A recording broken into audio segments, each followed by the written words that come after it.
నమస్కారం. కంబ రామాయణం.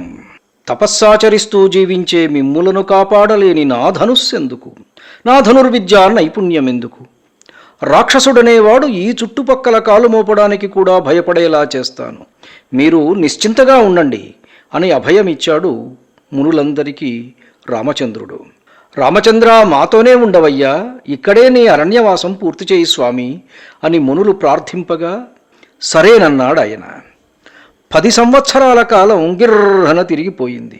ఒక రోజున అగస్త్య భగవానుడిని చూడాలి అనే ఉద్దేశంతో బయలుదేరారు సీతారామ లక్ష్మణులు. సన్నటి అడవిదారుల వెంట వెదురు పొదలను తప్పించుకుంటూ సాగుతూ సుతీక్ష్ణ మహాముని ఆశ్రమం చేరుకున్నారు. రామచంద్ర, నీ దర్శనమాత్రము చేత నా జన్మ తరించినదయ్యా అని సాదరస్వాగతం పలికారు మహర్షి. మహర్షికి సాష్టాంగ నమస్కారం చేశారు ముగ్గురు. మహర్షి ఆతిథ్యం స్వీకరించి ఆ రాత్రికి అక్కడే విశ్రమించి మరునాడు అగస్త్య భగవానుడిని చూడాలనే ఆకాంక్ష వ్యక్తపరచాడు రామచంద్రుడు. రామా, నేను కూడా నీకు అదే విషయం చెబుదామనుకుంటున్నాను. నీవే అడిగావు. ఆయనను చూసిన తరువాత ఇక నీవు చూడదగినది, చేరదగినది ఏవీ మిగలవు. అంతటి మహాత్ముడాయన.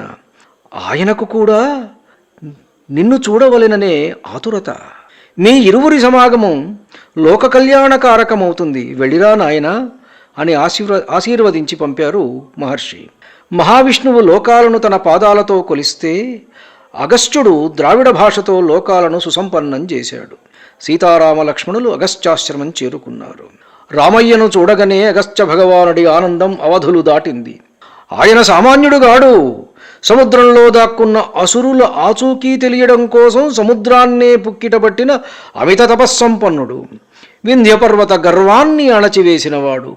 శివమహాదేవుడి వలన ఉత్తర ధ్రువం బరువై భూమి ఒరిగిపోతే తాను దక్షిణాన నిలుచుండి భూమి యొక్క సంతులనాన్ని కాపాడినవాడు.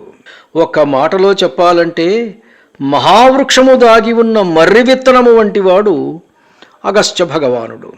అందరి అంతరంగాలలో కొలువై ఉండి అంతటా నిండి ఉండే సర్వవ్యాపకుడైన మహావిష్ణువు అవతారమైన రామచంద్రుడి కోసం ఆతురతతో ఎదురు చూస్తున్నాడాయన. ప్రపంచాన్ని పీడించే రాక్షసులనే విషానికి విరుగుడు రామచంద్రుడు. ఆయనను సేవించిన మునులు ఆ విషము బాధ నుండి విముక్తులైనారు.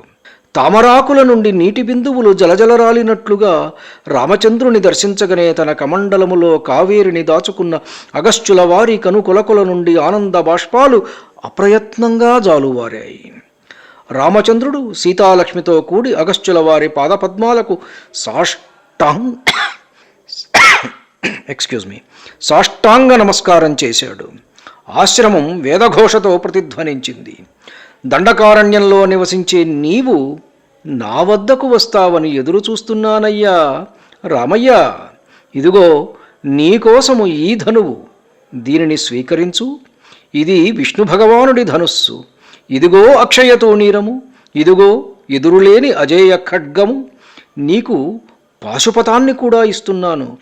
రామా, ఎదురులేని ఈ అస్త్ర సంపద రాక్షస సంహారానికి నీకు ఉపయోగపడుతుంది అని అపురూపమైన అస్త్ర సంపదను రామచంద్రునికిచ్చారు మహర్షి. ధన్యుణ్ణి. నమస్కారం. మీ ఊటుకూరు జానకి రామారావు.